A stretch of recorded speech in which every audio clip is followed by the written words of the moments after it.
या कथेचे नाव आहे होम मिनिस्टर भाग पहिला. दार उघड बये, दार उघड. शमी, तो टीव्हीचा आवाज कमी कर आधी, अरुण पेपर वाचता वाचता ओरडत म्हणाला. काय त्या आदेश बांदेकरने बायकांना पैठणीची स्वप्न दाखवली आहेत देव जाणे. तिला होम मिनिस्टरमध्ये जायचंय म्हणे. अरुणचे बोलणे सुरूच होते. इतक्यात स्वयंपाकघरातून शमी बाहेर आली आणि म्हणाली, काय वाईट आहे त्यात? पैठणी जिंकणे हा एक निव्वळ खेळ नाही, तो मान आहे आमचा. आदेश भाऊजी तो मान आम्हाला घराघरात जाऊन देत आहेत. आणि काय हो, तुम्हाला काय इतकी चीड त्यांची? मी फोन करते म्हटलं तर तुम्हाला लगेच महत्त्वाचं काम येतं ऑफिसमधून. नाही त्यावेळेला असेच पडून असता घरी. बस कर हा शमी, आता तू माझ्या कामावर येऊ नकोस, अरुण म्हणाला. इतक्यात शेजारची मीना बाहेरूनच ओरडत घरात आली. अहो बंटीची आई, ऐकलत का? माझ्या शेजारी आलेली नवीन भाडेकरू निलिमा, तिचा नंबर होम मिनिस्टरमध्ये लागलाय आणि उद्याच येणार आहेत आदेश भाऊजी आपल्या सोसायटीमध्ये. मीना आनंदी होत म्हणाली. काय बोलतेस मीना, आदेश भाऊजी आणि आपल्या सोसायटीमध्ये? म्हणजे पैठणीचा खेळ आता इथे रंगणार? शमी खुश होत म्हणाली. चला मी निघते, अजून बाकीच्यांना सांगायचे आहे. आदेश भाऊजींचे स्वागत करायला जंगी तयारी नको का करायला?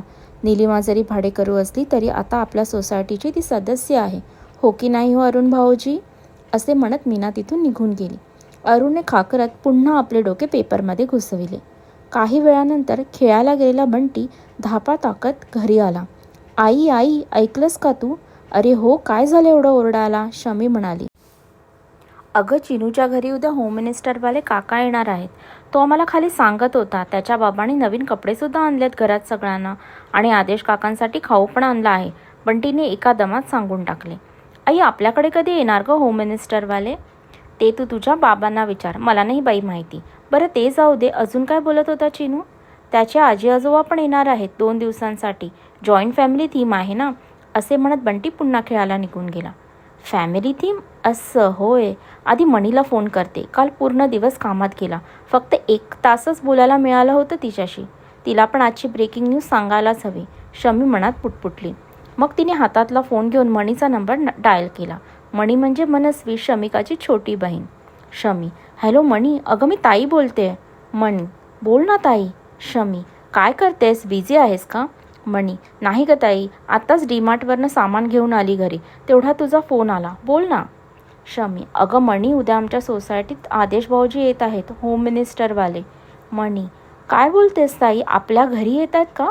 तू आता बोलतेस मला? मी शॉपिंग पण नाही केली काही. आता मी उद्या काय घालू? शिबाई, नवीन साडी पण नाही माझ्याकडे. तू पण ना ताई, आधी तरी सांगायचं. पण ते सगळं जाऊ दे, तू बोलत होतीस की जिजून हे सगळं आवडत नाही आणि आता बरे तयार झाले.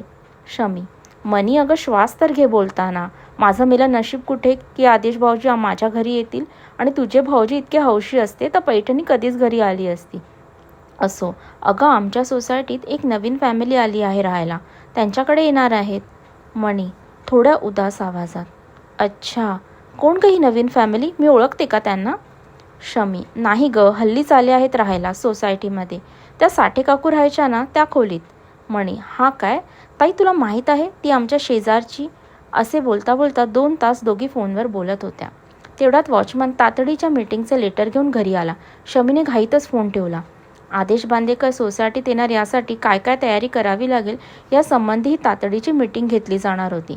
त्यामध्ये शक्यतो नवरा बायको दोघांनी यावे असे सांगण्यात आले होते. ठरल्याप्रमाणे मीटिंग सोसायटीच्या कंपाऊंडमध्ये सुरू झाली. सोसायटीच्या मीटिंगला न येणारी डोकीसुद्धा आज मीटिंगमध्ये हजर होती. अगदी गप्पांना ओघ आला होता सगळ्यांना, नुसता किलकिलाट. तेवढ्या सोसायटीचे सेक्रेटरी सबनीस आले आणि जसे वर्गात सर आल्यावर जशी शांतता होते तशी शांतता झाली. मग निलिमा पोटे आणि अनिल पोटे हे नवरा बायको समोर उभे होते. त्यांच्या बाजूला सबनीस उभे होते. सबनीसांनी बोलायला सुरुवात केली. तर जमलेल्या सोसायटीच्या रहिवाशांनो, आज आपल्या सोसायटीसाठी अगदी आनंदाचा दिवस आहे. आपल्या सोसायटीत नवीनच आलेले भाडेकरू मिस्टर अँड मिसेस पोटे यांचा नंबर झी मराठी या वाहिनीवरील होम मिनिस्टर प्रोग्राममध्ये लागला आहे. तसेच त्या प्रोग्रामच्या भागाची शूटिंग उद्या होणार आहे.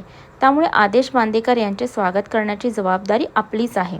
आपली सोसायटी म्हणजे कुटुंब आहे, म्हणून पोटे कुटुंबियाच्या आनंदात आपण सहभागी होऊन आपल्या कॉलनीत आपल्या सोसायटीचे नाव उज्ज्वल करू, अशी मी तुम्हा सर्वांकडून आशा बाळगतो. मी घेईन जबाबदारी सगळी. पोटे काका काकू, तुम्ही काही काळजी करू नका. तुम्ही घरचं सांभाळा, सोसायटीत स्वागताची सगळी सोय आम्ही करू. काय पंटर लोक, करू ना आपण सगळी तयारी, सोसायटीची इव्हेंट क्वीन समीरा म्हणाली. त्याबरोबर सनील, अमय, विनू, राजू आणि बाकी सगळे चिल्लर पार्टी सगळे एकादमात हो म्हणाले. मग सबनीच बोलू लागले, तर आपल्या सोसायटीमधील ही तरुण मुळे सगळी जबाबदारी घेतात म्हणजे प्रश्नच मिटला. उद्या कोणाला त्यांना सहकार्य करायचे असेल ते विना तक्रार करू शकता. सनी बेटा तो पुष्पगुच्छ दे पाहू, असे म्हणत त्यांनी पोट्टी कुटुंबियांचा सत्कार केला. आता पुढे खरी मजा आहे. उद्याचा दिवस कसा रंगतोय ते पाहूया आपल्या पुढल्या भागात. तोपर्यंत वाचत राहा. धन्यवाद. ही कथा तुम्हाला कशी वाटली हे कमेंटद्वारे मला नक्की कळवा. आणि यासारख्या अजून नवनवीन कथा ऐकण्यासाठी मी मराठी स्टोरी टेलर या चॅनलच्या लाईक, सबस्क्राईब व बेल आयकॉन बटनवर नक्की क्लिक करा. धन्यवाद.